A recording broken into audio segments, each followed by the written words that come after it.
Hi again, everybody. Welcome into the Saints Playoff Report with John DeShazier. I'm Sean Kelley. We've moved into Thursday and the Thursday install for not only the Saints but also the Philadelphia Eagles. Let's get right to the headlines today, and they involve a little bit of news on each injury list. Good news on the Saints side, John. One of the defensive stalwarts for the New Orleans Saints upgraded today. Yeah, Alex Okafor, that knee injury, he was a full participant in practice. We know he was limited yesterday. Last week, they didn't release an injury report, but he said he should be ready for the game by the time it rolled around on Sunday, and it looks like exactly that will be the case. Meanwhile, on the Eagles injury list, there has to be a name that we probably better keep a close eye on through tomorrow. It's a name that everyone should recognize. It's wide receiver Alshon Jeffery. Yeah, if he's not able to go, then that obviously limits what Philadelphia is able to do offensively. Again, as you mentioned, we'll wait until Friday to see if he's still a limited participant because, usually Friday is the day where they try to work a guy in and, maybe they'll wait to the last second and maybe they'll give him a run on game day to see how he feels out there on Saturday afternoon. But certainly his name is a big one when you're talking about limited participant on a Thursday. Yeah, no doubt. Again, we'll check on that tomorrow. Let's stay on the side of the football there with the Eagles, the offensive side of the football. John, it's well documented, Nick Foles and his story, and whether or not you believe in the Foles magic or not.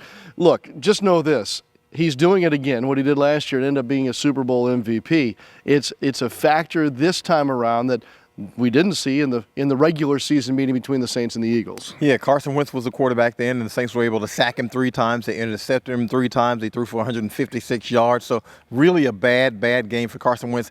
And Philadelphia was kind of in the doldrums then. And suddenly, a couple of weeks later, Nick Foles comes in. Carson Wentz has a fracture in his back, and now Nick Foles back to his old tricks.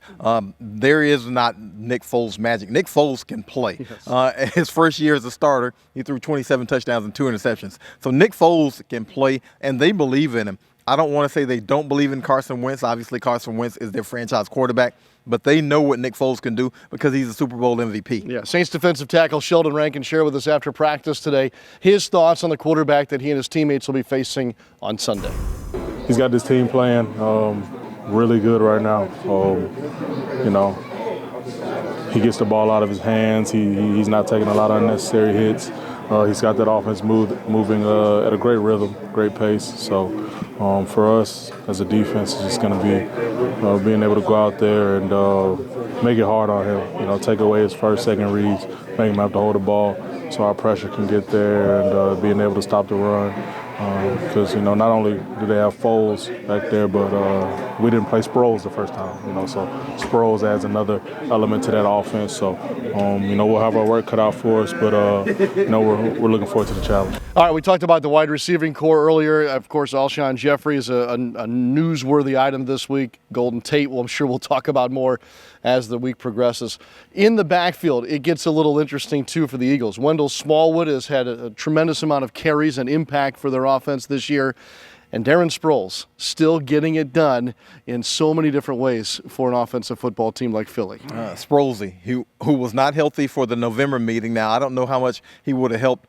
Saints won that game 48-7, so obviously a big Saints advantage in that game. But we know what Darren Sproles can do, not just as a punt returner, not just as a kick returner, but as a runner and receiver. He is a headache. And even though he's about 35 years old now, I think, he still is an elusive target, a guy who's hard to hit. He's only 5'6", but you rarely see him take a squared-up shot. Yeah, no doubt. And whether it's a guy like Drew Brees who played with Sproles or a guy like Tyler Davidson who did not but now has to be concerned about Darren Sproles, the respect level from the New Orleans Saints for Sproles is high. He's my guy, man. He'll always be my guy. He's a stud. One of the greatest teammates I've ever had the chance to play with. I've said it before. I think he's a once-in-a-lifetime player. And what he's been able to accomplish now over the course of his career. For the type of player he was. Man, just full speed all the time. That running back position takes a beating. And what he was able to do running the football, catching the football. In the return game. I mean, He's just been the consummate teammate. I love working with him in the off season. He makes me better. A great friend. So I always root for him. Yeah, man, he's an elite guy at his role. He's real shifty. He can move. He can make guys miss in the open field, and that's how they try to utilize him. They like throwing him the ball. They like getting them screens, draws. You know, so we see that, we watch the film on it, and you know, we develop a plan to stop it. All right, so with that, it's on to Friday. And John, I don't know about you, the wait is getting to be a little bit excruciating here, I'm sure, for the players and coaches alike, too. Yeah, because even though they probably needed that week of rest to heal some bumps and bruises, but when you're used to that routine and you're watching everybody else play, you're probably like the kid who's in the house looking out the window at every other kid having fun, and now you want to be able to get out there and have a little fun yourselves. The Saints earned that #1 seed. They're anxious to get out there and prove that they are the #1 seed. No doubt. Plenty more to talk about, plenty more to cover as we make our way to kickoff on Sunday afternoon, and our coverage continues obviously tomorrow on the Saints Playoff Report.